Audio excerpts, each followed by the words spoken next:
Price lord, hallelujah. ದೇವರ ನಾಮಕ್ಕೆ ಸ್ತೋತ್ರವಾಗಲಿ. ಪ್ರಾರ್ಥನೆ ಮಾಡಿಕೊಳ್ಳೋಣ. ಸರ್ವ ಸೃಷ್ಟಿಕರ್ತನ ತಂದೆಯ ದೇವರೇ, ಮಗನ ದೇವರೇ, ಪರಿಶುದ್ಧಾತ್ಮನೇ, ನಿಮ್ಮ ನಾಮಕ್ಕೆ ಸ್ತೋತ್ರ ಸ್ವಾಮಿ. ಈ ದಿವಸವು ಈ ಸಮಯವು ಕೂಡ ನಿಮ್ಮಿಂದ ನೇಮಕವಾದಂತಹ ದಿವಸ, ಸಮಯದಕ್ಕಾಗಿ ನಿಮಗೆ ಸ್ತೋತ್ರ. ಈ ದಿವಸದ ಸಂದೇಶದ ಭಾಗವನ್ನು ಕೂಡ ಹೇರಳವಾಗಿ ಆಶೀರ್ವದಿಸಿದೆ. ನಿಮ್ಮ ಪವಿತ್ರ ಆತ್ಮನ ಮೂಲಕ ಸಹಾಯ ಮಾಡುವುದಕ್ಕಾಗಿ ಸ್ತೋತ್ರ. ನಿಮ್ಮ ಪ್ರೀತಿ ಸಹಾಯ ಇಲ್ಲದೆ ಏನು ಮಾಡಲು ಸಾಧ್ಯವಿಲ್ಲ. ನಿಮ್ಮೆಲ್ಲ ಪ್ರೀತಿಗಾಗಿ ಸ್ತೋತ್ರ. ಯೇಸುವಿನ ನಾಮದಲ್ಲಿ ಪ್ರಾರ್ಥಿಸಿದ್ದೇನೆ ನಮ್ಮ ತಂದೆಯ ಆಮೆನ್. ಇದನ್ನು ಕೇಳುತ್ತಿರುವ ನನ್ನ ಸಹೋದರ ಸಹೋದರಿ, ನಿಮಗೂ ನನ್ನ ಹೃದಯಪೂರ್ವಕವಂತ ನಮಸ್ಕಾರಗಳು. ಈ ದಿವಸವು ದೇವರು ನಿಮ್ಮನ್ನು, ನಿಮ್ಮ ಮಕ್ಕಳನ್ನು ಎಲ್ಲ ರೀತಿಯಲ್ಲಿ ಹೇರಳವಾಗಿ ಆಶೀರ್ವದಿಸಲೆಂದು ಬೆಳಗಿನ ಜಾವದ ಪ್ರಾರ್ಥನೆಯಲ್ಲಿ ಯಾವಾಗಲೂ ಪ್ರಾರ್ಥಿಸುವವನಾಗಿದ್ದೇನೆ. ಈ ದಿವಸ ವಾರದ ಕೊನೆಯ ದಿವಸ, ಪಶ್ಚಾತ್ತಾಪ ಪಡುವ ದಿವಸ, ಶನಿವಾರ ದಿವಸ ಬಹಳ ವಿಶೇಷವಾದ ದಿವಸವಾಗಿದೆ. ಅದಕ್ಕಾಗಿ ಸ್ತೋತ್ರ. ಎಲ್ಲರೂ ಪಶ್ಚಾತ್ತಾಪ ಪಡಬೇಕಾಗಿ ನಾನು ನಿಮ್ಮಲ್ಲೆಲ್ಲರಲ್ಲಿ ವಿನಂತಿಸಿಕೊಳ್ಳುತ್ತಿದ್ದೇನೆ. ದೇವರ ನಾಮಕ್ಕೆ ಸ್ತೋತ್ರವಾಗಲಿ. ಈ ದಿವಸದ ಸಂದೇಶದ ಭಾಗವು ಕೀರ್ತನೆಗಳು 12ನೇ ಅಧ್ಯಾಯ 7ನೇ ವಚನ. ಕೀರ್ತನೆಗಳು 12ನೇ ಅಧ್ಯಾಯ 7ನೇ ವಚನ. ದೇವರ ನಾಮಕ್ಕೆ ಸ್ತೋತ್ರವಾಗಲಿ. ಯೆಹೋವನೇ, ದುಷ್ಟತ್ವಕ್ಕೆ ಆಳಿಕೆ ಬಂದು ಎಲ್ಲೆಲ್ಲೂ ನೀಚರೇ ತುಂಬಿಕೊಂಡಿದ್ದರು. ದೇವರ ನಾಮಕ್ಕೆ ಸ್ತೋತ್ರವಾಗಲಿ. ದುಷ್ಟತ್ವಕ್ಕೆ ಆಳಿಕೆ ಬಂದು, ಇವತ್ತು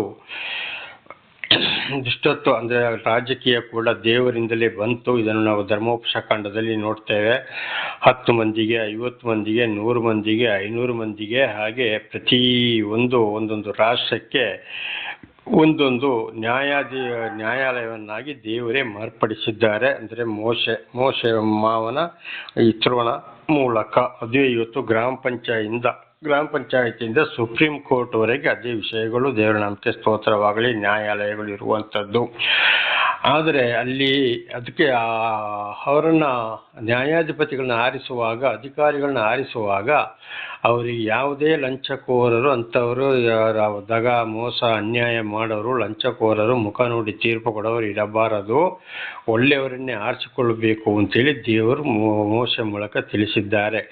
ಹಾಗೆ ಇವತ್ತು ದೇವರ ಒಂದು ಯೋಜನೆ ಭೂಲೋಕದಲ್ಲಿ ಇರುವುದಾದರೂ ಕೂಡ ಇವತ್ತಿನವರು ಏನು ಮಾಡ್ತಾ ಇದ್ದಾರೆ ಅಂತೇಳಿ ಚೆನ್ನಾಗಿ ಗೊತ್ತಿದೆ. ದುಷ್ಟರ ಆಡಳಿತವೇ ಕಾರಣ. ಪ್ರಜೆಗಳ ಹೆಸರು ಹೇಳಿಕೊಂಡು ರಾಜ್ಯದ ಉದ್ಧಾರ, ರಾಷ್ಟ್ರದ ಉದ್ಧಾರಗಳನ್ನ ಹೇಳಿಕೊಂಡು ಇವತ್ತು ಹಣ ಮಾಡಿ ಬಗ್ಗರನ್ನ ಜನಗಳನ್ನ ಕೊಳ್ಳೆ ಹೊಡ್ಕೊಂಡು ಬೇಕಾದಷ್ಟು ಕೋಟಿ ಮಾಡಿಕೊಂಡು ನಾಟಕ ಮಾಡಿಕೊಂಡು ಇಡೀ ಲೋಕವನ್ನೇ ಇವತ್ತು ಕೆಡಿಸಿದ್ದಾರೆ. ಇವತ್ತು ಇದು ವಿಶೇಷವಾಗಿ ನಮ್ಮ ಭಾರತ ದೇಶವನ್ನು ಕೂಡ ನಾವು ಇದರಲ್ಲಿ ನೋಡಬಹುದು. ಅದಕ್ಕೆ ಹೇಳಿದ್ದು, ಯೆಹೋವನೇ, ದುಷ್ಟತ್ವಕ್ಕೆ ಆಳಿಕೆ ಬಂದು ಇವತ್ತು ಬರೀ ದುಷ್ಟತನ, ನ್ಯಾಯವಂತೂ ಇಲ್ಲವೇ ಇಲ್ಲ. ಇವತ್ತು ನ್ಯಾಯವನ್ನು ಅನ್ಯಾಯ ಮಾಡ್ತಾ ಇದ್ದಾರೆ, ಅನ್ಯಾಯವನ್ನು ನ್ಯಾಯವನ್ನಾಗಿ ಮಾಡ್ತಾರೆ. ನೀತಿವಂತರಿಗೆ ಬಹಳ ಕಷ್ಟ. ಅನೀತಿವಂತರಿಗೆ ಲೋಕದಲ್ಲಿ ಬಹಳ ಒಂದು ಒಳ್ಳೆ ಜೀವನ. ಅದರ ದೇವರು ಪ್ರತಿಯೊಬ್ಬರಿಗೂ ಶಿಕ್ಷೆ ಕೊಡೋರಾಗಿದ್ದಾರೆ, ತೀರ್ಪು ಕೊಡೋರಾಗಿದ್ದಾರೆ.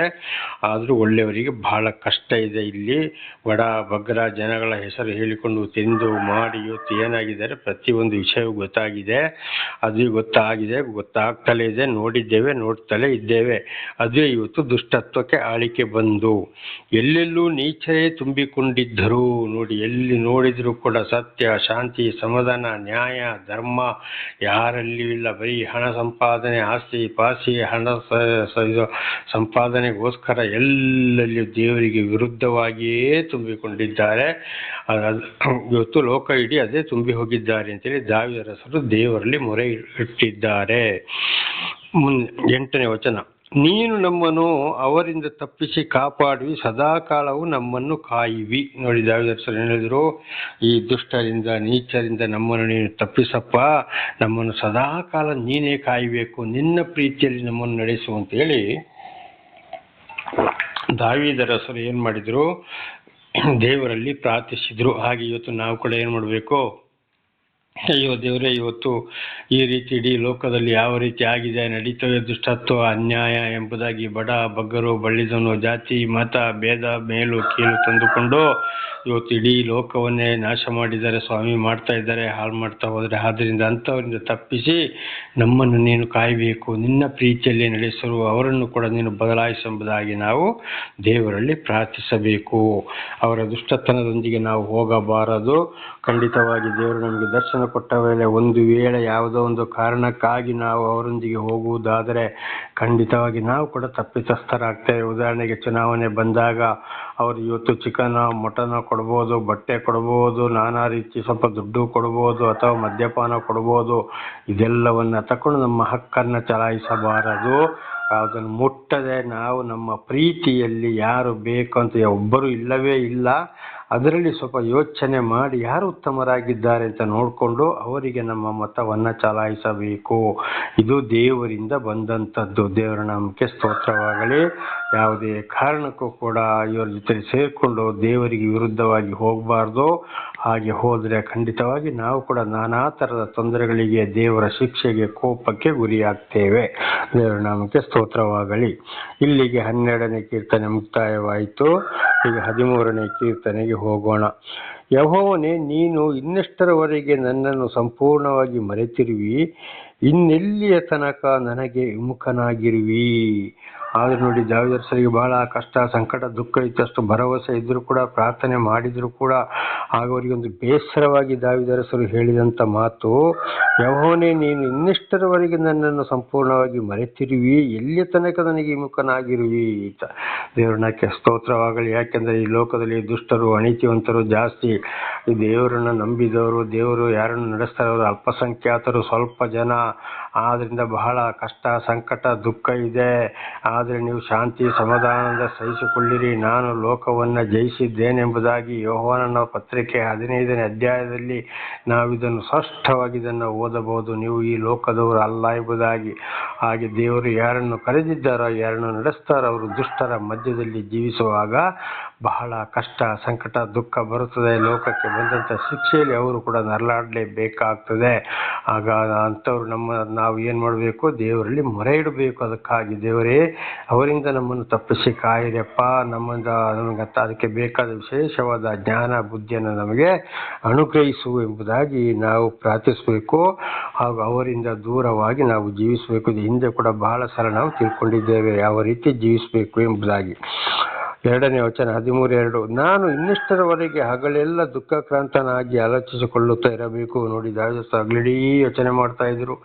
ದೇವರು ಎಲ್ಲವನ್ನ ಕೊಟ್ಟು ಸಾಕಿ ಸಲಹಿದ್ದಾರೆ, ಎಷ್ಟು ಬುದ್ಧಿ ಹೇಳಿದ್ದಾರೆ ಪ್ರವಾದಿಗಳ ಮುಖಾಂತರ, ಸಾಕ್ಷಿಗಳ ಮುಖಾಂತರ. ಆದರೂ ಈಗ ಕಷ್ಟ ಬಂತಲ್ಲಪ್ಪ ಅಂತ ಹಗಲಿಡೀ ಯೋಚನೆ ಮಾಡ್ತಾ ಇದ್ರು. ಇದು ನಮ್ಮ ಜೀವಿತಕ್ಕೂ ಕೂಡ ಇವತ್ತು ಹಾಗೆ ಆಗಿದೆ. ಇಡೀ ಒಂದ್ಸಲ ಕೂತ್ಕೊಂಡು ಯೋಚನೆ ಮಾಡಿದಾಗ ದೇವರು ಇಷ್ಟೆಲ್ಲ ಮಾಡಿದ್ದಾರೆ, ಇಷ್ಟೆಲ್ಲ ತಿಳಿಸಿದ್ದಾರೆ, ಆದರೂ ಈ ರೀತಿ ಅನ್ಯಾಯ ಮಾಡ್ತಾ ಇದ್ದಾರಲ್ಲ ಅಂತ ನಮಗೆ ಕೂಡ ಆ ಯೋಚನೆ ಬಂದೇ ಬರುತ್ತದೆ. ಇನ್ನೆಷ್ಟರವರೆಗೆ ವಿರೋಧಿಯು ನನಗೆ ದೊರೆಯಾಗಿರಬೇಕು. ನೋಡಿ, ಅಷ್ಟು ಯೋಚನೆ ಮಾಡಿದ್ರು, ಪ್ರಾರ್ಥನೆ ಮಾಡಿದ್ರು ಕೂಡ ವಿರೋಧಿಗಳು ಏನಾದರೂ ದಾವೀದರಸರನ್ನು ಪೀಡಿಸ್ತಾ ಇದ್ರು. ಇದು ಹಿಂದೆ ಕೂಡ ನಾವು ತಿಳ್ಕೊಂಡಿದ್ದೇವೆ. ಹಾಗೆ ನಾವು ಕೂಡ ಈಗಾಗಲೇ ಹೇಳಿದಾಗೆ ಲೋಕದಲ್ಲಿ ನಾವು ಸ್ವಲ್ಪ ಜನ ಇರೋದು, ವಿರೋಧಿಗಳು ಬಹಳ ಜನ, ಅವರ ಸಂಖ್ಯೆ ಜಾಸ್ತಿ. ಹಾಗಿರುವಾಗ ಯೆರೆಮೀಯನ ಗ್ರಂಥ ಮತ್ತು ಎಜ್ಕೇಲನ ಗ್ರಂಥದಲ್ಲಿ ದೇವರು ಹೇಳಿದ್ದಾರೆ, ಯೆರೆಮೀಯನಿಗೆ ಮತ್ತು ಎಜ್ಕೇಲನಿಗೆ, ನೀವು ಮುಳ್ಳು ಕಂಪೆಗಳ ಮಧ್ಯೆ, ಚೇಲುಗಳ ಮಧ್ಯೆ ನೀವು ಜೀವಿಸಬೇಕಾಗಿ ಅಂತ. ಮುಳ್ಳಂದ್ರೆ ಯಾರು? ದುಷ್ಟ ವಿರೋಧಿಗಳು, ದುಷ್ಟರು, ಚೇಲುಗಳು, ಪ್ರತಿಯೊಂದು ಇವರ ಮಧ್ಯದಲ್ಲಿ ಜೀವಿಸುವಾಗ ನಿಮಗೆ ಬಹಳ ಕಷ್ಟ, ಸಂಕಟ, ದುಃಖ ಇದ್ದರೆ ಅದರ ಶಾಂತಿ ಸಮಾಧಾನದಿಂದ ಸಹಿಸಿಕೊಳ್ಳಿರಿ ಎಂಬುದಾಗಿ ಹೇಳಿದ್ದಾರೆ. ಅದೇ ರೀತಿ ಸಲ್ಲಿಕೊಂಡು ಶಾಂತಿ ಸಮಾಧಾನ ಹೋಗಿ ಅವ್ರ ಜೊತೆ ಸೇರದೆ ಅವರನ್ನು ಬಿಟ್ಟು ನಾವು ವಾಕ್ಯಕ್ಕೆ ವಿಧೇಯರಾಗಿ ಜೀವಿಸಬೇಕು. ವಾಕ್ಯವನ್ನು ಅರ್ಥ ಮಾಡಿಕೊಂಡು, ಅದಕ್ಕೆ ಕೀರ್ತನೆ 1 ನಮ್ಮನ್ನು ಬಹಳ ಚೆನ್ನಾಗಿ ಎಚ್ಚರಿಸುವಂಥದ್ದು. ದೇವರ ನಾಮಕ್ಕೆ ಸ್ತೋತ್ರವಾಗಲಿ. ಹಲ್ಲೆಲೂಯಾ. ಹಾಗೆ 3ನೇ ವಚನಕ್ಕೆ ಹೋಗೋಣ. ಯೆಹೋವನೇ, ನನ್ನ ದೇವರೇ, ನನ್ನಲ್ಲಿ ದೃಷ್ಟಿ ಇಟ್ಟು ಸದುತ್ತರವನ್ನು ದಯಪಾಲಿಸು. ಆಗ ನೋಡಿ, ದಾವೀದರಸರು ಹೇಳಿದ ಕಷ್ಟದ ಸಮಯದಲ್ಲಿ ಕೂಡ ದೇವರೇ ನನ್ನ ಮೇಲೆ ದೃಷ್ಟಿ ಇಡಪ್ಪ, ನೀನು ನನ್ನ ಪ್ರಾರ್ಥನೆಗೆ ನೀನು ಉತ್ತರವನ್ನು ಕೊಡು ಅಂತ. ಹಾಗೆ ನಾವು ಕೂಡ ಇವತ್ತು ಅದೇ ರೀತಿ ಪ್ರಾರ್ಥಿಸಬೇಕಾಗಿದೆ. ನನಗೆ ಉತ್ತರವನ್ನು ದಯಪಾಲಿಸು, ನನ್ನ ಪ್ರಾರ್ಥನೆಯನ್ನು ಕೇಳಪ್ಪ ಅಂತೇಳಿ. ನನಗೆ ಮರಣನಿದ್ರೆಯು ಉಂಟಾಗದಂತೆ ನಿನ್ನ ಕಣ್ಣುಗಳನ್ನು ಕಳೆಗೊಳಿಸು, ನನ್ನ ಕಣ್ಣುಗಳನ್ನು ಕಳೆಗೊಳಿಸು. ನನಗೆ ಮರಣನಿದ್ರೆಯು ಉಂಟಾಗದಂತೆ ನನ್ನ ಕಣ್ಣುಗಳನ್ನು ಕಳೆಗೊಳಿಸು. ದೇವರಿಂದ ಏನು ಮಾಡೋದು, ದಾವೀದರಸರು ಅವರ ಪ್ರಾಣಕ್ಕಾಗಿ ಬೇಡ್ತಾ ಇದ್ದಾರೆ ಇಲ್ಲಿ. ನನಗೆ ಮರಣ ನಿದ್ರೆಯು ಅಂದರೆ ನನಗೆ ಮರಣವೇ ಬೇಡಪ್ಪ, ಅಂದರೆ ಕಣ್ಣುಗಳನ್ನು ನನಗೆ ಯಾವಾಗಲೂ ಶುದ್ಧಗೊಳಿಸು, ಕಣ್ಣು ಮಯ ಆಗಬಾರ್ದು. ನೋಡಿ ನೋಡಿ ನೋಡಿ ಅವರಿಗೆ ಸಾಕಾಗಿದೆ ಈ ದುಷ್ಟರ ಆಳ್ವಿಕೆಯು, ನಾನಾ ರೀತಿ ಅನೀತಿವಂತರದು ಕೆಟ್ಟವರ ಸವಸಗಳನ್ನ ನೋಡಿ ನೋಡಿ ಹಾಳಾಗಿದೆ. ಹಾಗೆ ನನ್ನ ಕಣ್ಣನ್ನು ನೋಡಿ ಮೊಬ್ಬಾಗಿದೆ. ದಯವಿಟ್ಟು ನನ್ನ ಕಣ್ಣುಗಳನ್ನು ಕಳೆಗೊಳಿಸು. ಹಾಗೆ ಇವತ್ತು ನಮ್ಮ ಈ ಕಣ್ಣುಗಳಲ್ಲಿ ಕೂಡ ಬೇಡ ಅನಾಚಾರಗಳನ್ನ ಇದನ್ನ ದೇವರಿಗೆ ವಿರುದ್ಧವಾಗಿ ನಡೆದುಕೊಂಡಾಗ ಅವರಿಗೆ ಬರುವ ಶಿಕ್ಷೆಯನ್ನು ಎಂತೆಂಥ ಶಿಕ್ಷೆಯನ್ನು ಕಣ್ಣಾರೆ ಕಾಣ್ತಾ ಇದ್ದೀವಿ. ಆದ್ದರಿಂದ ಮನಸ್ಸಿಗೆ ಬೇಸರವಾಗ್ತಾ ಇದೆ. ಹಾಗೆ ನಾವು ಕೂಡ ಏನು ಮಾಡಬೇಕು, ದೇವರೇ ಇದನ್ನೆಲ್ಲ ನೋಡಿ ಸಹಿಸಿಕೊಳ್ಳುವಂಥ ಒಂದು ಶಾಂತಿ, ಸಮಾಧಾನ, ಆರೋಗ್ಯವನ್ನು ನಮಗೆ ದಯಪಾಲಿಸೆಂಬುದಾಗಿ ನಾವು ದೇವರಲ್ಲಿ ಪ್ರಾರ್ಥಿಸಬೇಕು. ನಮ್ಮ ಕಣ್ಣಿಗೆ ಕೂಡ ದೃಷ್ಟಿಯನ್ನು ಕೊಡು, ಎಲ್ಲವನ್ನ ನೋಡಿ ತಿಳ್ಕೊಳ್ಳುವಂಥದ್ದು ಅಂತೇಳಿ ನಾವು ಕೂಡ ಏನು ಮಾಡಬೇಕು, ದೇವರಲ್ಲಿ ಪ್ರಾರ್ಥಿಸಬೇಕಾಗಿದೆ. 4ನೇ ವಚನ, ನನ್ನ ಶತ್ರು ಅವನನ್ನು ಜಯಿಸಿದನೆಂದು ಹೇಳಿಕೊಳ್ಳಬಾರದು, ವೈರಿಗಳು ಜಾರಿ ಬಿದ್ದನೆಂದು ಹಿಗ್ಗಬಾರದು. ನನ್ನ ಶತ್ರು ಅವನನ್ನು ಜಯಿಸಿದನೆಂದು ಹೇಳಬಾರದು, ವೈರಿಗಳು ಜಾರಿ ಬಿದ್ದನೆಂದು ಹಿಗ್ಗಬಾರದು. ಶತ್ರುಗಳು ಯಾವಾಗಲೂ ಬಿದ್ದು ಹೋದ, ಅವನು ಜಯಿಸಿ ಹೋದ ಅಂತೇಳಿ ಹೇಳಬಾರ್ದು. ಶತ್ರುಗಳಿಗೆ ತಕ್ಕಾದ ಶಿಕ್ಷೆಯನ್ನು, ತೀರ್ಪನ್ನು ನೀನೇ ಕೊಡಪ್ಪ ಅಂತೇಳಿ ದಾವೀದರಸರು ಏನು ಮಾಡಿದ್ರಲ್ಲಿ ಪ್ರಾರ್ಥಿಸಿದ್ರು. ವೈರಿಗಳು ಜಾರಿ ಬಿದ್ದನೆಂದು ಹಿಗ್ಗಬಾರದು. ಅದು ಮಾತ್ರ ಅಲ್ಲ, ನಿಷ್ಠೂರಗಾರರು ಜಾರಿ ಬಿದ್ದರು, ಅವರು ಹಾಗೆ ಆಗಬೇಕು ಅಂತ ಹೇಳುವಂಥವ್ರು ಹಿಗ್ಗಬಾರದು. ಆ ರೀತಿ ನನ್ನ ಕಣ್ಣುಗಳಿಗೆ ನೀನೇನು ಕಳೆ ಕೊಡು, ನನಗೆ ವಿಶೇಷವಾದ ಜ್ಞಾನವನ್ನು ಕೊಡು ಅಂತ ಇದರ ಅರ್ಥವಾಗಿದೆ. ಹಾಗೆ ಇದರ ಅರ್ಥ ನಾವು ಕೂಡ ಏನಾಗಬೇಕು, ವೈರಿಗಳನ್ನು ಅಪ್ಪ ಅವರಿಗೆ ನೀನೇ ಸರಿಯಾದ ತೀರ್ಪು ಕೊಡು, ಅವರಿಗೆ ನ್ಯಾಯ ತೀರಿಸು ಅಂತೇಳಿ ಪ್ರಾರ್ಥಿಸಬೇಕು. ಮತ್ತು ಅವನಿಗೆ ಹಾಗೆ ಆಗಬೇಕು, ಹೀಗೆ ಹೋಗಬೇಕು, ಹಾಗೆ ಹೀಗೆ ಅಂತೇಳಿ ನಾವು ಯಾವಾಗಲೂ ಸಂತೋಷ ಪಡಬಾರದು. ನಾಳೆ ನಮ್ಮ ಪರಿಸ್ಥಿತಿ ಏನಾಗ್ತದೆ ಅಂತ ಗೊತ್ತಿಲ್ಲ. ಯಾಕೆಂದರೆ ಪರಿಶುದ್ಧರು ಒಬ್ಬರು ಇಲ್ಲ ಈ ಲೋಕದಲ್ಲಿ, ಎಲ್ಲರೂ ಕೆಟ್ಟು ಹೋದವರಂತೆ ದೇವರು ಕೂಡ ಹೇಳ್ತಾರೆ. ಭೂಲೋಕದಲ್ಲಿ ಮನುಷ್ಯನಾಗಿರೋನು ಒಬ್ಬನು ಒಳ್ಳೆಯವನಾಗಿರಲು ಸಾಧ್ಯವೇ ಇಲ್ಲ. ದೇವರ ನಾಮಕ್ಕೆ ಸ್ತೋತ್ರ. 5ನೇ ವಚನ, ನಾನಂತೂ ನಿನ್ನ ಕೃಪೆಯಲ್ಲಿ ಭರವಸೆ ಇಟ್ಟಿದ್ದೇನೆ, ನೀನು ನನ್ನನ್ನು ರಕ್ಷಿಸಿದ್ದರಿಂದ ನನ್ನ ಹೃದಯ ಹರ್ಷಗೊಳ್ಳುವುದು. ನೋಡಿ, ಎಂಥ ಕಷ್ಟ, ಸಂಕಟ, ದುಃಖಗಳು, ವೈರಿಗಳು ಇದ್ದರೂ ಕೂಡ ದೇವರಲ್ಲಿ ಪ್ರೀತಿ ಇಟ್ಟರು, ಭರವಸೆ ಇಟ್ಟು ನನ್ನ ದೇವರು ಎಂದಿಗೂ ನನ್ನನ್ನು ಕೈ ಬಿಡುವುದಿಲ್ಲ, ನನ್ನನ್ನು ರಕ್ಷಿಸ್ತಾನೆ ಅಂತೇಳಿ ಸಂಪೂರ್ಣ ಭರವಸೆ ಇಟ್ಟರು. ಹಾಗೆ ನಾವು ಕೂಡ ಏನು ಮಾಡಬೇಕು, ದೇವರೇ ಅಂಥವ್ರಿಗೆ ನನ್ನನ್ನು ತಪ್ಪಿಸಪ್ಪ, ನಾನು ನಿನ್ನಲ್ಲಿ ಭರವಸೆ ಇಟ್ಟಿದ್ದೇನೆ, ನಿನ್ನ ಕೃಪೆಯು ಯಾವಾಗಲೂ ನನ್ನನ್ನು ಕೈ ಬಿಡುವುದಿಲ್ಲ, ನನ್ನ ಹೃದಯವು ಯಾವಾಗಲೂ ನಿನ್ನಲ್ಲಿ ಹರ್ಷಗೊಳ್ಳುತ್ತದೆ. ದಾವೀದರಸರನ್ನು ರಕ್ಷಿಸಿದ್ರು ಅಂತ ಮಗನ ಕೈಯಿಂದಲೇ, ವಿರೋಧಿಗಳ ಕೈಯಿಂದಲೇ, ಹಾಗೆ ಸಾಯುವಂಥವ್ರನ್ನ ಅದಕ್ಕೆ ದೇವರು ಏನು ಮಾಡಿದ್ರು, ಅದು ಸಂಪೂರ್ಣವಾಗಿ ಹೃದಯದಲ್ಲಿ ಹರ್ಷಗೊಂಡರು. ಹಾಗೆ ನಾವು ಕೂಡ ದೇವರು ನಮ್ಮ ಜೀವಿತದಲ್ಲಿ ಮಾಡಿದ ಅದ್ಭುತ ಕಾರ್ಯಗಳನ್ನು ನೆನೆಸಿಕೊಂಡು ನಾವು ಕೂಡ ದೇವರಲ್ಲಿ ಭರವಸೆ ಇಟ್ಟು ಸಂತೋಷದಿಂದ ದೇವರೊಂದಿಗೆ ಪೂರ್ಣ ನಂಬಿಕೆ ಭರವಸೆ ಇಟ್ಟು ನಾವು ಜೀವಿಸಬೇಕು. ದೇವರಿಗೆ ಆಗಿ ನಾವು ಒಂದು ಕೃತಜ್ಞತೆಯನ್ನು ಕೂಡ ಸಲ್ಲಿಸಬೇಕು ನಮ್ಮ ಜೀವಿತದಲ್ಲಿ ಮಾಡಿದಂಥ ಕಾರ್ಯಗಳಿಗಾಗಿ, ದೇವರ ದರ್ಶನಗಳಿಗಾಗಿ. 6ನೇ ವಚನ, ಯೆಹೋವನ ಮಹೋಪಕಾರಕ್ಕಾಗಿ ಆತನಿಗೆ ಹಾಡುವೆನು. ನೋಡಿ, ಇದೇ ಈ ಕೀರ್ತನೆಗಳಂದರೆ ದಾವೀದರು 150 ಕೀರ್ತನೆಗಳಲ್ಲಿ ದಾವೀದರಸರು ಬರೆಯುವಂಥ ಕೀರ್ತನೆಗಳೇ ಜಾಸ್ತಿ. ಹಾಡಿನ ಮೂಲಕ ದೇವರನ್ನು ಕೊಂಡಾಡಿದರು. ಇವತ್ತು ಒಂದು ವೇಳೆ ಅಂಥವರ ಇರುವರಾದರೆ ಹಾಡಿನ ಮೂಲಕ ದೇವರನ್ನು ನೆನೆಸಿಕೊಂಡು ದೇವರಿಗೆ ಸ್ತೋತ್ರ ಸಲ್ಲಿಸುವಂಥದ್ದು, ಇಲ್ಲದ್ರೆ ಪ್ರಾರ್ಥನೆಯಲ್ಲಿ ಆದರೂ ಆತನ ಉಪಕಾರಗಳನ್ನು ನೆನೆಸಿಕೊಂಡು ಸ್ತೋತ್ರವನ್ನು ಸಲ್ಲಿಸಬೇಕು, ಕೊಂಡಾಡಬೇಕು, ಇತರರಿಗೆ ಸಾಕ್ಷಿ ನುಡಿದು ನಾವು ಜೀವಿಸಬೇಕು. ದೇವರು ಬೇಡುವುದು ನಮ್ಮಿಂದ ಇದನ್ನೇ. ದೇವರಿಗೆ ಸ್ತೋತ್ರವಾಗಲಿ. ಹಾಲೆಲೂಯ. 13ನೇ ಕೀರ್ತನೆ ಕೂಡ ಮುಕ್ತಾಯವಾಯಿತು. ಇನ್ನು 14ನೇ ಕೀರ್ತನೆಗೆ ಹೋಗೋಣ. 14:1, ದುರ್ಮತಿಗಳು ದೇವರಿಲ್ಲವೆಂದು ಮನಸ್ಸಿನಲ್ಲಿ ಅಂದುಕೊಳ್ಳುತ್ತಾರೆ, ಅವರು ಕೆಟ್ಟು ಹೋದವರು ಹೇಯ ಕೃತ್ಯಗಳನ್ನು ನಡೆಸುತ್ತಾರೆ, ಅವರಲ್ಲಿ ಒಳ್ಳೆಯದನ್ನು ಮಾಡುವವರೇ ಇಲ್ಲ. ದುರ್ಮತಿಗಳು ದೇವರಿಲ್ಲವೆಂದು ಮನಸ್ಸಿನಲ್ಲಿ ಅಂದುಕೊಳ್ಳುತ್ತಾರೆ. ಹೌದು, ಇವತ್ತು ನೋಡಿ ನಾನಾ ಥರದ ಕೆಟ್ಟವರು ಏನು ಮಾಡ್ತಾರೆ, ಇವತ್ತು ಅನ್ಯಾಯ, ದಗ, ಮೋಸ ಮಾಡೋರು ಏನು ಮಾಡಿದ್ರು ದೇವರಿಲ್ಲ, ಎಲ್ಲಿದ್ದಾನೆ ದೇವರು ಅಂತೇಳಿ ಅವರಿಗೆ ದೇವರ ಭಯವೇ ಇಲ್ಲ. ಎಷ್ಟು ಹೇಳಿದರೂ ಕೂಡ ಅವರು ದೇವರನ್ನ ತಿಳ್ಕೊಳ್ಳುವುದಿಲ್ಲ. ದೇವರನ್ನ ತಿಳಿದು ದೇವರ ದರ್ಶನವನ್ನು ಪಡೆದು ದೇವರಿಂದ ಮಹೋಪಕಾರಗಳನ್ನು ಪಡೆದವರು ಕೂಡ ಇವತ್ತು ದುರ್ಮತಿ ಧರ್ಮತಿಗಳು ದುಷ್ಟರಾಗಿದ್ದಾರೆ ಬರ್ತಾ ಬರ್ತಾ. ಇದು ಕೂಡ ನಾವು ಗ್ರಂಥಗಳಲ್ಲಿ ಬಹಳವಾಗಿ ನೋಡ್ತೇವೆ. ಆದರೆ ದೇವರು ತಳ್ಳಿಬಿಟ್ಟಿದ್ದಾರೆ ಅವರನ್ನು. ದೇವರ ನ್ಯಾಯ ತೀರ್ಪಿಗೆ ಗುರಿಯಾಗಿದ್ದೇವೆ ಅಂತೇಳಿ ಅವರಿಗೆ ಗೊತ್ತೇ ಇಲ್ಲ. ದೇವರ ನಾಮಕ್ಕೆ ಸ್ತೋತ್ರವಾಗಲಿ.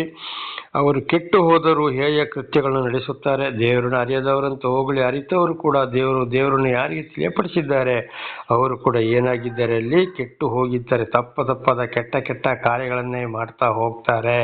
ಆಗ ದೇವರವರನ್ನು ಸಂಪೂರ್ಣವಾಗಿ ಕೈ ಬಿಟ್ಟಿದ್ದಾರೆ, ನ್ಯಾಯ ತೀರ್ಪಿಗೆ ಒಳಗಾಗಿದ್ದಾರೆ ಅಂತ ಅದರ ದೇವರ ಕೋಪಕ್ಕೆ ಗುರಿಯಾಗಿದ್ದಾರೆ ಅಂತ ಇದರ ಅರ್ಥ. ಅವರಲ್ಲಿ ಒಳ್ಳೆಯದನ್ನು ಮಾಡುವವರೇ ಇಲ್ಲ. ನೋಡಿ, ದೇವರನ್ನು ಅರಿತಾ ದೇವರು ಯಾರಿಗೆ ದರ್ಶನ ಕೊಡಲಿಲ್ವೋ, ಯಾರು ದೇವರ ವಿಷಯವನ್ನೇ ಕೇಳಿಲ್ವೋ ಅವರಿಗಂತೂ ಗೊತ್ತೇ ಇಲ್ಲ. ಅವರಿಗೆ ಶಿಕ್ಷೆ ಇದೆ, ಆದರೆ ಅದು ಗೊತ್ತಿಲ್ಲ.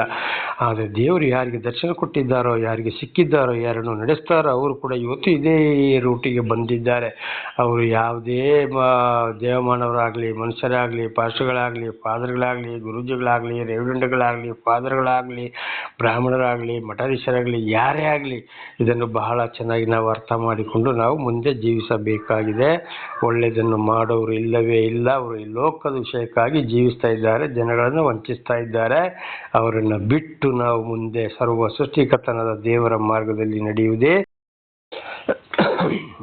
14:2 ಮನುಷ್ಯರಲ್ಲಿ ತನ್ನ ಸಾನ್ನಿಧ್ಯವನ್ನು ಅಪೇಕ್ಷಿಸುವ ಬುದ್ಧಿವಂತರು ಇದ್ದಾರೋ ಎಂದು ಯೆಹೋವನು ಆಕಾಶದಿಂದ ಮನುಷ್ಯರನ್ನು ನೋಡಲಾಗಿ. ದೇವರ ನಾಮಕ್ಕೆ ಸ್ತೋತ್ರವಾಗಲಿ. ನೋಡಿ, ದೇವರು ಆಕಾಶದ ಮೇಲೆ, ಜಲರಾಶಿಯ ಮೇಲೆ ಪರಿಶುದ್ಧ ಮಂದಿರದಲ್ಲಿದ್ದಾನೆ ಅಂತ ನಿನ್ನೆ ಕೂಡ ನಾವು ತಿಳ್ಕೊಂಡಿದ್ದೇವೆ, ಬಹಳ ಸಲ ತಿಳ್ಕೊಂಡಿದ್ದೇವೆ. ಅಲ್ಲಿಂದಲೇ ಮನುಷ್ಯರನ್ನು ಪ್ರತಿಯೊಬ್ಬರನ್ನು ಆಕಾಶದ ಮೇಲೆ ಅಂದರೆ ಜಲರಾಶಿಯಿಂದ ಅಂದರೆ ದೇವರ ಸಿಂಹಾಸನದಿಂದ ಪರಿಶುದ್ಧ ಮಂದಿರದಿಂದ ಕೆಳಗೆ ಇಣುಕಿ ನೋಡಿ, ಒಬ್ಬರಾದರೂ ಇವತ್ತು ಪರಿಶುದ್ಧರು ಇದ್ದಾರೋ, ಬುದ್ಧಿವಂತರು ಇದ್ದಾರೋ ಅಂತೇಳಿ ಅಲ್ಲಿಂದ ನೋಡೋರಾಗಿದ್ದಾರೆ. ಆದ್ದರಿಂದ ದರ್ಶನವನ್ನು ಪಡೆದಂಥ ನಾವು, ದೇವರಿಂದ ಸಹಾಯವನ್ನು ಪಡೆದಂಥವರು ನಾವು ಬಹಳ ಎಚ್ಚರವಾಗಿರಬೇಕು. ಪ್ರತಿಯೊಬ್ಬರನ್ನು ಪರೀಕ್ಷಿಸಿ ನೋಡೋರಾಗಿದ್ದಾರೆ. ಪ್ರತಿಯೊಬ್ಬರ ಹೃದಯವನ್ನು, ಮಾತನ್ನು ಎಲ್ಲವನ್ನ ಪರೀಕ್ಷಿಸಿ ನೋಡೋರಾಗಿದ್ದಾರೆ. ಕಾಲನ್ನು ಕೂಡ ಯಾವ ಕಡೆಗೆ ಇವರು ಹೋಗ್ತಾರೆ, ಇವರ ಕೈ, ಕಾಲು, ಮನಸ್ಸುಗಳು, ಪ್ರತಿಯೊಂದು ಅಂಗಾಂಗಗಳು ಏನೇನು ಮಾಡ್ತವೆ ಅಂತ ಪ್ರತಿಯೊಂದನ್ನು ಒಂದೇ ಮಾತಲ್ಲಿ ಹೇಳೋದಾದರೆ ಮನುಷ್ಯನ ನಡೆ, ನುಡಿ, ಕ್ರಿಯೆಗಳನ್ನ ಪ್ರತಿಯೊಂದನ್ನು ದೇವರು ನೋಡೋರಾಗಿದ್ದಾರೆ. ಆದ್ದರಿಂದ ದೇವರಿಂದ ಆರಿಸಿಕೊಂಡಂಥ ನಾವು, ದೇವರಿಂದ ಕರೆಯಲ್ಪಟ್ಟವರಾದ ನಾವು ಬಹಳ ಎಚ್ಚರದಿಂದಿರಬೇಕಾಗಿದೆ. ದೇವರನ್ನು ನೋಡುವುದಿಲ್ಲ ಅಂತೇಳಿ ಯೋಚನೆ ಮಾಡುವುದೇ ಬೇಡ. 3ನೇ ವಚನ 14:3 ಒಳ್ಳೆಯದನ್ನು ಮಾಡುವವನು ಇಲ್ಲ, ಒಬ್ಬನಾದರೂ ಇಲ್ಲ.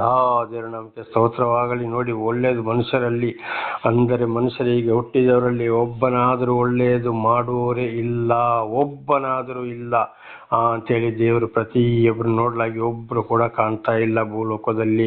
ಪ್ರತಿಯೊಬ್ಬರು ಗ್ರಹದನೆ, ಮಾಟ, ಮಾಯ, ಮಂತ್ರ, ಸೊಲ್ಲು, ದಗ, ಮೋಸ, ಅನ್ಯಾಯ, ಹೊಡೆದಾಟ, ಬಡದಾಟ, ಇನ್ನೊಬ್ಬರ ಆಸ್ತಿ ಪಾಸ್ತಿಯನ್ನು ಕಿತ್ತುಕೊಳ್ಳೋದು, ನಾನಾ ಥರದ ವೇಷ ಹಾಕೊಳ್ಳೋದು, ಮಠ, ಮಂದಿರ, ದೇವಸ್ಥಾನ, ಆ ಮಠ, ಈ ಮಠ, ಮಸೀದಿ, ಚರ್ಚಿನಲ್ಲಿ ಕಟ್ಟೋದು, ಸುಳ್ಳು ಹೇಳಿ ಹಣ ಸಂಪಾದನೆ ಮಾಡುವಂಥದ್ದು, ವ್ಯಭಿಚಾರ ಮಾಡುವಂಥದ್ದು, ಇನ್ನೊಬ್ಬರನ್ನ ಕೊಲೆ ಮಾಡಲಿಕ್ಕೆ ಸಹಾಯ ಮಾಡುವಂಥದ್ದು, ಗಂಡ ಹೆಂಡತಿ ಸರಿಯಿಲ್ಲ, ತಂದೆ ತಾಯಿಗಳು ಸರಿಯಿಲ್ಲ, ತಂದೆ ತಾಯಿಗಳನ್ನ ನೋಡ್ಕೊಳ್ಳೋದಿಲ್ಲ, ಮಕ್ಕಳು ಕೂಡ ಅಷ್ಟೇ ನಾನಾ ರೀತಿಯಲ್ಲಿ ಒಂದಲ್ಲ ಒಂದು ರೀತಿಯಲ್ಲಿ ಕೆಟ್ಟು ಹೋಗಿದ್ದಾರೆ. ದೇವರು ಆಕಾಶದ ಮೇಲೆ, ಜಲರಾಶಿ ಮೇಲೆ ಸಿಂಹಾಸನ ರೂಢನಾಗಿ ಪರಿಶುದ್ಧ ಮಂದಿರದಿಂದ ಇಣುಕಿ ನೋಡುವಾಗ ಅಲ್ಲಿ ಒಬ್ಬರು ಕೂಡ ಅಲ್ಲಿ ಇಲ್ಲವೇ ಇಲ್ಲ. ಆದರೆ ಕೆಲವರನ್ನು ದರ್ಶನ ಕೊಟ್ಟು ದೇವರು ಏನು ಮಾಡ್ತಾ ಇದ್ದಾರೆ ಅಂದರೆ ಅವರನ್ನು ಎಲ್ಲ ಪಾಪಗಳಿಂದ ಬಿಡುಗಡೆ ಮಾಡಿ ಸಾಕ್ಷಿಗಳನ್ನಾಗಿ ಮಾರ್ಪಡಿಸುತ್ತಾರೆ. ಅವರ ನಡೆ, ನುಡಿ, ಕ್ರಿಯೆಗಳನ್ನ ನೋಡುವಾಗಲೇ ಗೊತ್ತಾಗ್ತದೆ ಲೋಕದ ವಿಷಯಗಳಿಗೆ ಅವರು ಆಸೆ ಪಡುವುದೇ ಇಲ್ಲ. ಆದಷ್ಟು ಮಟ್ಟಿಗೆ ಸಂಪೂರ್ಣ ದೇವರ ವಾಕ್ಯಕ್ಕೆ ವಿಧೇಯರಾಗಿ ಜೀವಿಸಲು ಪ್ರಯತ್ನ ಮಾಡ್ತಾರೆ. ಒಂದು ವೇಳೆ ತಪ್ಪಿ ಹೋದರೆ, ತಪ್ಪುಗಳು ಬಂದರೂ ಕೂಡ ದೇವರಲ್ಲಿ ಪಶ್ಚಾತ್ತಾಪ ಪಡುವವರಾಗಿದ್ದಾರೆ, ಮುಂದೆ ಆ ಕಾರ್ಯವನ್ನು ಮಾಡದೆ ಹೋಗುವವರಾಗಿದ್ದಾರೆ.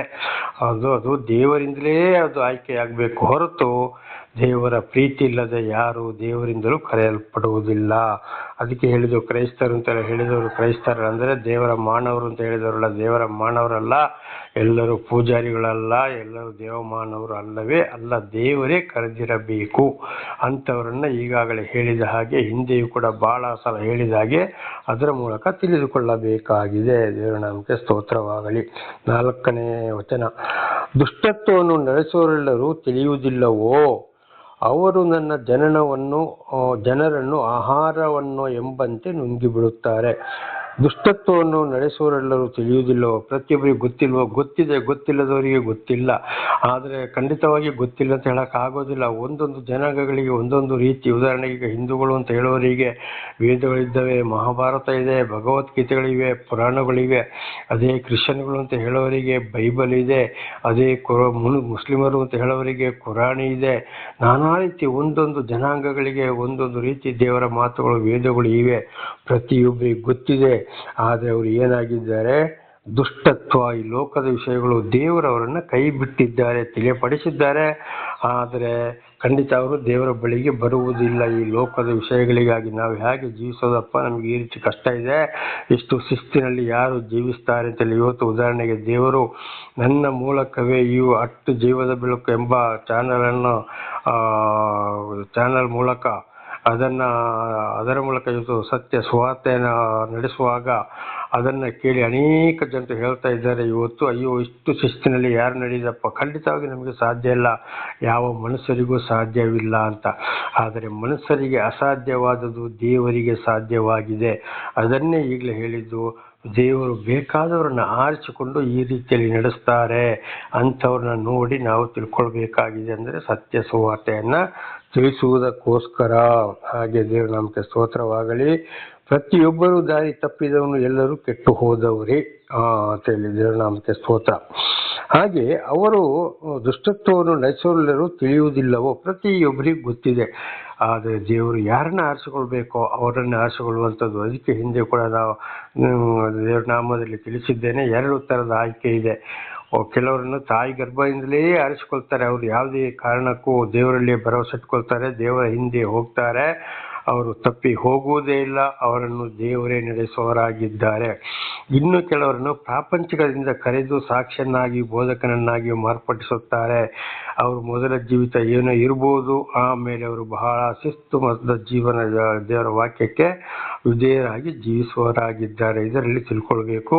2 ಥರದ ಆಯ್ಕೆ. ಇನ್ನು 3ನೇದಾಗಿ, ಕೆಲವರು ದೇವರ ಬಳಿಗೆ ಎಷ್ಟೇ ತಿಳಿಸಿದ್ರು ಬರೋದಿಲ್ಲ, ಎಷ್ಟೇ ದೇವರವರ ಜೀವಿತದಲ್ಲಿ ಅದ್ಭುತ ಕಾರ್ಯಗಳನ್ನ ಮಾಡಿದ್ರು ಅವರು ದೇವರ ಬಳಿಗೆ ಬರುವುದಿಲ್ಲ, ಲೋಕದ ವಿಷಯಗಳಿಗೆ ಹೋಗ್ತಾರೆ.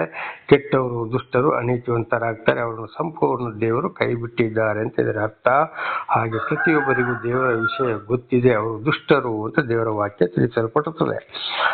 ಅವರು ನನ್ನ ಜನರನ್ನು ಆಹಾರವನ್ನೋ ಎಂಬಂತೆ ನುಂಗಿಬಿಡುತ್ತಾರೆ. ನೋಡಿ, ಅವ್ರು ಏನು ಮಾಡ್ತಾರೆ, ಜನಗಳನ್ನು ಸೋಲಿಸಿದಾಗ ಮೋಸ, ಅನ್ಯಾಯ, ಸರ್ಕಾರದ ವಿಚಾರದಲ್ಲಿ ಹಾಗೆ ಹೀಗೆ ಅಂತೆಲ್ಲ ಹೇಳಿ ಮಾಡಿ ಅನೇಕರ ಹೆಸರನ್ನು ಉಪಯೋಗಿಸಿಕೊಂಡು ಆ ಸರ್ಕಾರಕ್ಕೂ ನಾನಾ ರೀತಿ ಮೋಸ ಮಾಡಿ ಇವತ್ತು ಕೋಟೇಶ್ವರನಾಗಿ ಮಾಡಿಕೊಂಡು ಸರಿಯಾಗಿ ಜನಗಳನ್ನು ಕೂಡ ನಡೆಸಿಕೊಳ್ಳುವುದಿಲ್ಲ, ಜನರಿಂದ ಲಾಭ ಪಡ್ಕೊಂಡು ಬಹಳ ಬಡ ಬಗ್ಗರನ್ನ, ಅನಾಥ ಮಕ್ಕಳನ್ನ, ನಿರ್ಗತಿಗಳನ್ನ ತುಳಿಯೋರಾಗಿದ್ದಾರೆ. ಇವತ್ತು ಕೂಡ ಅದೇ ರೀತಿ ನಡೀತಾ ಇದೆ.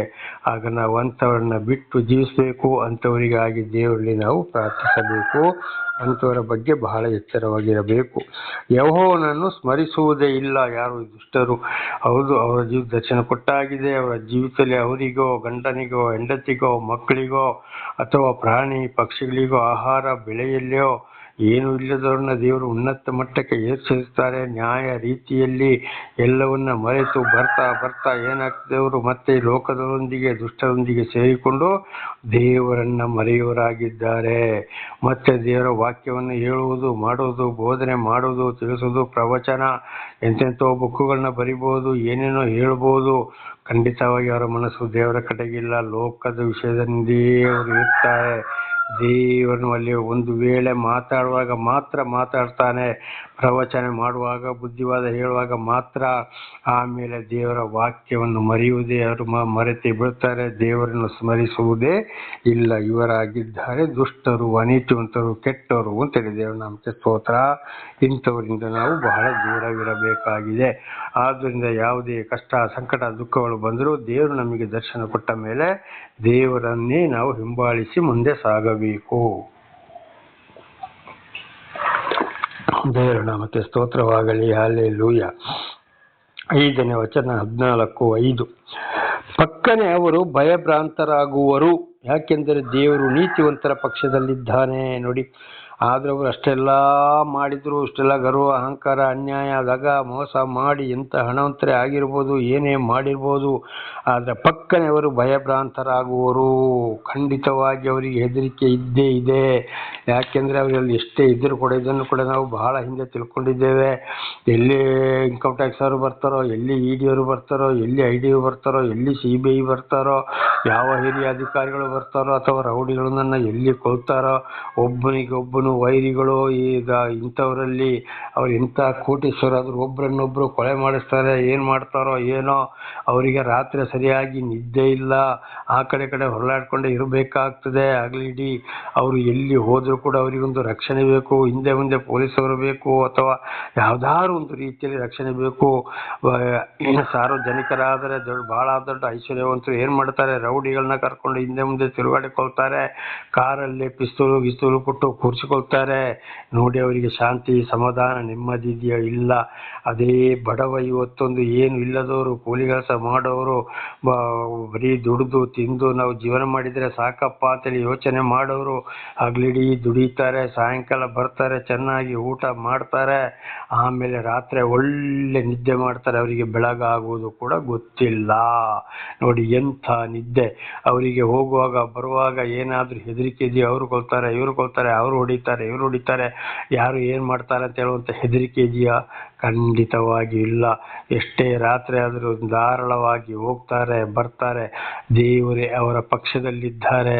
ಯಾರ ಈ ನೀತಿವಂತರ ಬಡವರ ಪಕ್ಷದಲ್ಲಿ ಅವರನ್ನು ದೇವರೇ ರಕ್ಷಿಸುವವರಾಗಿದ್ದರೆ ಧೈರ್ಯ, ಶಾಂತಿ, ಸಮಾಧಾನ, ಆರೋಗ್ಯವನ್ನು ಕೊಟ್ಟು. ಆದರೆ ಇವರಿಗೆ ಏನಾಗಿದೆ?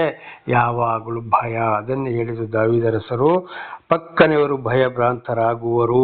ನೋಡಿ, ಯಾಕೆಂದರೆ ದೇವರು ನೀತಿವಂತರ ಪಕ್ಷದಲ್ಲಿದ್ದಾನೆ.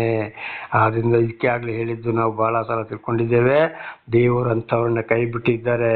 ಅವು ಎಷ್ಟೋ ಕೋಟಿಗಳು ಮನೆ ಮಾಡಲಿ, ಎಷ್ಟೋ ಕೋಟಿಗಳು ಏನೇನೋ ಆಸ್ತಿ ಪಾಸ್ತಿ ಏನೋ ಇರಲಿ, ಅವರು ಬಹಳ ಹೆದರಿಕೆಯಿಂದ ಜೀವಿಸುವಂಥದ್ದು. ಆದರೆ ದೇವರು ನೀತಿವಂತರ ಪಕ್ಷದಲ್ಲಿದ್ದಾನೆ, ಅವರೇ ಬಡವರಾಗಿದ್ದಾರೆ.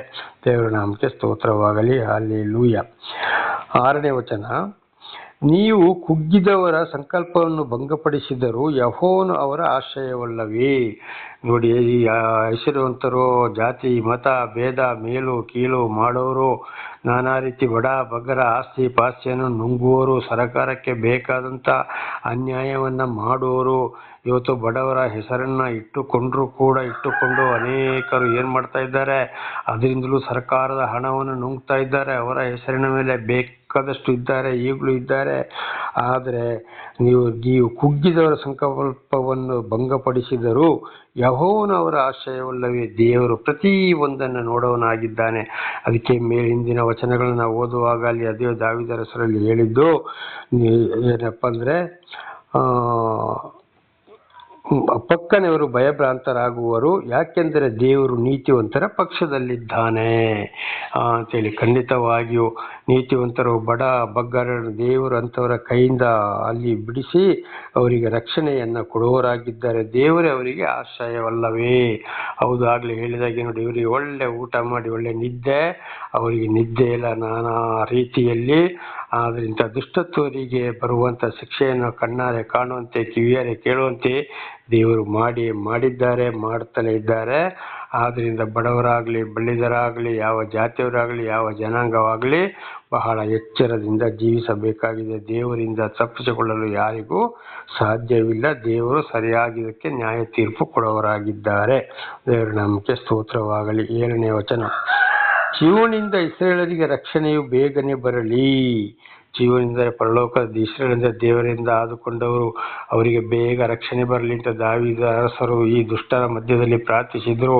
ಹಾಗೆಯೇ ನಾವು ಕೂಡ ದೇವರಲ್ಲಿ ಪ್ರಾರ್ಥಿಸಬೇಕು. ದೇವರೇ, ನೀನು ಆರಿಸಿಕೊಂಡವರಿಗೆ ರಕ್ಷಣೆ ಪರಲೋಕದಿಂದ ಬರಲಿಯಪ್ಪ, ಈ ದುಷ್ಟರ ಕೈಯಿಂದ ತಪ್ಪಿಸಿರಿ ಎಂಬುದಾಗಿ ನಾವು ಕೂಡ ಪ್ರಾರ್ಥಿಸುವವರಾಗಿರಬೇಕು. ಯೆಹೋವನು ದುರವಸ್ಥೆಯಿಂದ ತಪ್ಪಿಸಿದಾಗ ಆತನ ಪ್ರಜೆಗಳಾಗಿರುವ ಯಾಕೋಬ ವಂಶದವರು ಉಲ್ಲಾಸಗೊಳ್ಳುವರು, ಇಸ್ರಾಯೇಲರು ಹರ್ಷಿಸುವರು. ನೋಡಿ, ದೇವರು ಏನ್ ಮಾಡ್ತಾ ಇದ್ದಾರೆ, ಇಂಥ ವಿರೋಧಿಗಳ ಕೈಯಿಂದ ನಾನಾ ಥರ ದುಷ್ಟತ್ವದಿಂದ ತಪ್ಪಿಸಿದಾಗ, ದೇವರಿಂದ ಆಶೀರ್ವಾದವನ್ನು ಪಡೆದವರು ಶಾಂತಿ ಸಮಾಧಾನದಲ್ಲಿ ಇರುವಾಗ ಅವರು ಏನ್ ಮಾಡ್ತಾರೆ, ದುಷ್ಟರಿಗೆ ಬರುವಂತ ದಂಡನೆಯನ್ನು ನೋಡಿ ಹರ್ಷಗೊಳ್ತಾರೆ. ದೇವರ ನಾಮಕ್ಕೆ ಸ್ತೋತ್ರವಾಗಲಿ.